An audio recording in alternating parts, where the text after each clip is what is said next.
सभी दर्शकों को नमस्कार, आदाब। आप देख रहे हैं जनमानस शेखावाटी न्यूज।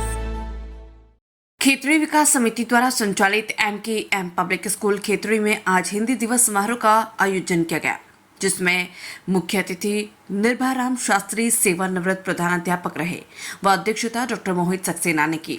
इस अवसर पर विशिष्ट अतिथि डॉक्टर संतोष सैनी प्राचार्य Vinodani PG college Rajota, doctor Sunil Saini प्राचार्य MKM B.Ed college Rajota, professor doctor B Krishnamurthy प्राचार्य संजीवनी फार्मेसी कॉलेज रहे। कार्यक्रम के अंतर्गत हिंदी दिवस पर निबंध प्रतियोगिता, भाषण प्रतियोगिता व प्रश्नोत्तरी प्रतियोगिता का आयोजन किया गया, जिसमें विद्यार्थियों ने बढ़ चढ़कर हिस्सा लिया। इस अवसर पर निर्भयराम शास्त्री ने अपने भाषण में कहा कि यदि हिंदी को आगे बढ़ाना है तो इसे व्यवहारिक जीवन में और अधिक अपनाना पड़ेगा।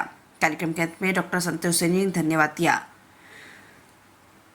इस कार्यक्रम में मनोज सैनी, मुकेश सैनी, देशराज खन्ना, महेंद्र कुमार, ज्योति शर्मा, रेखा सैनी, मनीष शाह कुमावत, गजानंद कुमार, राकेश चौधरी सहित अभिभावक व स्टाफ मौजूद रहा। आप सभी को राष्ट्रीय हिंदी दिवस की हार्दिक शुभकामनाएं। हिंदी हमारी आन बान शान है। इसी शान को भावना की चाशनी में लपेटकर आज सभी हिंदी दिवस के रूप में यहाँ सभी सभा में उपस्थित हुए हैं। में था एक बहुत लंबी प्रस्तुति थी, परंतु हमारी सहयोगी संस्था संजीवनी कॉलेज ऑफ फार्मास्यूटिकल साइंस के 2 विद्यार्थी अभी सुबह सड़क दुर्घटना के अंदर जिनमें से एक विद्यार्थी का निधन हो चुका है जो हमारी संस्था का था, उसके लिए इस कार्यक्रम को थोड़ा सा हमने संक्षिप्त करा है। परंतु शिक्षा विभाग की गाइडलाइन है और ये कार्यक्रम को निर्धारित था, तो ये भी करना बहुत जरूरी था। आज मन में दुविधा जरूर है कि ये कार्यक्रम जितना ऊर्जावान तरीके से होना चाहिए था शायद उतना नहीं हो पाएगा, तो इसलिए हम लोग आपसे क्षमा प्रार्थी हैं। आपकी संस्था MKM पब्लिक स्कूल के द्वारा राजस्थान सरकार और शिक्षा विभाग की गाइडलाइन के अनुसार हिंदी दिवस समारोह का आयोजन किया जाए, जिसमें बाहर से आए हुए हमारे सभी मुख्य अतिथिगण, अभिभावकगण और विद्यार्थियों का मैं संस्था प्रधान डॉक्टर मोहित सक्सेना हार्दिक स्वागत, हार्दिक अभिनंदन। हिंदी इंग्लिश मीडियम स्कूल की हम स्थापना करें, परंतु ये विचार जब हमारे तक पहुंचा और हमसे इसकी राय मानी गई कि क्या करना है, इंग्लिश मीडियम करनी है या और कुछ करना है, तो मेरी व्यक्तिगत ऐसी राय थी कि मैं मानता हूँ उस बात को कि इंग्लिश जरूरी है। अगर आपको संपूर्ण विश्व में अपना कीर्तिमान हासिल करना है तो आपको इंग्लिश आनी चाहिए, परंतु यदि आपको अपने देश में अपनी आत्मा के अंदर जागृति लानी है तो आपको हिंदी भी उतनी ही आनी आवश्यक है, उतनी ही आपको हिंदी भी आनी चाहिए। तो हमने ये विचार करा कि हम लोग समतुल्य हिंदी और इंग्लिश दोनों ही माध्यमों के अंदर MKM पब्लिक स्कूल की स्थापना करेंगे, जो कि इस सत्र से निरंतर कार्यरत है, आपके बीच में कार्य कर रही है। आज का मैं आगे आपको बताना चाहता हूँ कि हमारी जो हिंदी है वो राजभाषा और राष्ट्रभाषा, ये 2 शब्द हैं। एक राजभाषा है और एक राष्ट्रभाषा है। इन दोनों शब्दों का जो प्रयोग है, अर्थ है, वो एक ही रूप में किया जाता है, लेकिन वास्तविक रूप में इनका अर्थ भिन्न भिन्न है। ये दोनों एक अर्थ में समाहित नहीं होते हैं। इसका मुख्य कारण है कि हमारे देश में अंग्रेजी वर्चस्व के कारण और भाषाई कूटनीति के कारण हमारी हिंदी भाषा को बहुत बड़ा धक्का लगा। यहाँ तक कि हमारी हिंदी भाषा हमारी शिक्षा में समाविष्ट नहीं हो पाई। आज भी वही बात है, हमारी हिंदी पूर्णतया मध्यकाल से लेकर आज तक भारत में हिंदी को शिक्षा का माध्यम बनाने के लिए प्रयोग किए जा रहे हैं। इसके साथ ही मैं आपको बताना चाहूँगा, इतिहास की बात है, प्रभु वल्लभाचार्य जो भारत में सांस्कृतिक एकता और राष्ट्रीय एकता को स्थापित करना चाहते थे, उन्होंने भी उस समय हिंदी भाषा को ही माध्यम बनाया। इसके अलावा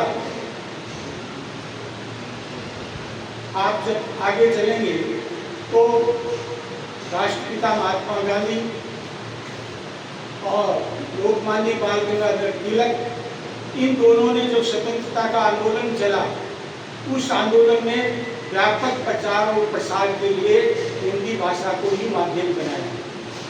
इसके साथ में तत्कालीन समय में हमारी जो वैदिक संस्कृति है, उस वैदिक संस्कृति का भी यही संदेश रहा कि हिंदी का माध्यम अधिकाधिक प्रयोग किया जाए।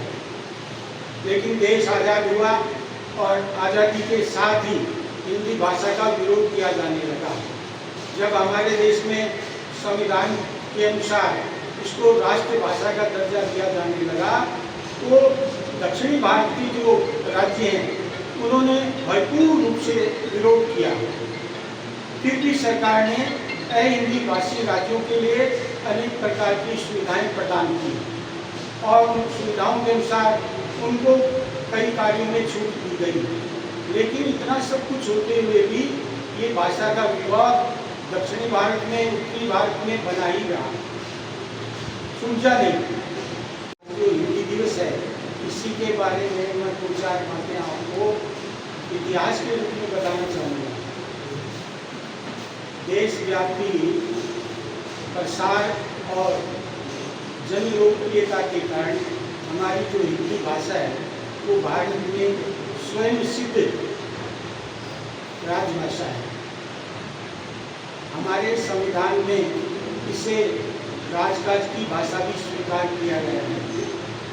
लेकिन राजकाज की भाषा के प्रसंग में अनेक विवाद रहे हैं।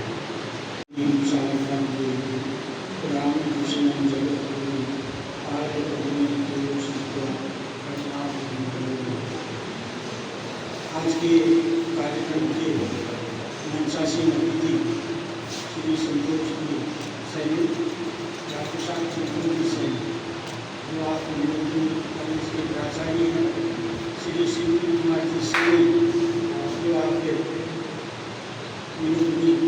कॉलेज के लक्ष्मी साहिबान हैं, इसके साथ में एक भाषण प्रस्तुत करना चाहती हूँ जिसका शीर्षक है शिक्षा का महत्व। अगर उसमें मुझसे कुछ गलती हो जाए तो मुझे क्षमा करें। शिक्षा का महत्व। शिक्षा का हमारे जीवन में अधिक महत्व है। शिक्षा का होना हमारे जीवन में आवश्यक है। शिक्षा के बिना हम कोई आगे नहीं बढ़ सकते। शिक्षा के द्वारा हम देश के अच्छे नागरिक बन सकते हैं। शिक्षा के द्वारा हम देश में बुराइयों को खत्म कर सकते हैं। शिक्षा के द्वारा हम बेरोजगारी खत्म कर सकते हैं। शिक्षा हमारा आत्मविश्वास बढ़ाती है। अर्थात शिक्षा है तो हम हैं। Thank you. माननीय अध्यापकगण, मुख्य अतिथिगण, समस्त सहपाठीगण और सभी अभिभावकों को हिंदी दिवस की हार्दिक शुभकामनाएं। मैं वैष्णवी कुमावत कक्षा 12वीं की छात्रा हिंदी दिवस के शुभ अवसर पर एक भाषण प्रस्तुत करना चाहती हूँ जिसका शीर्षक शिक्षा का महत्व है और इसमें किसी भी प्रकार की कोई भी गलती हो तो मुझे क्षमा करें। शिक्षा का महत्व। शिक्षा हमारे जीवन में एक महत्वपूर्ण साधन है। हमारे जीवन के लिए एक महत्वपूर्ण साधन है। शिक्षा एक पूर्ण क्रिया है जो संसार को बदल सकता है। शिक्षा हमें बेरोजगारी से बचाता है।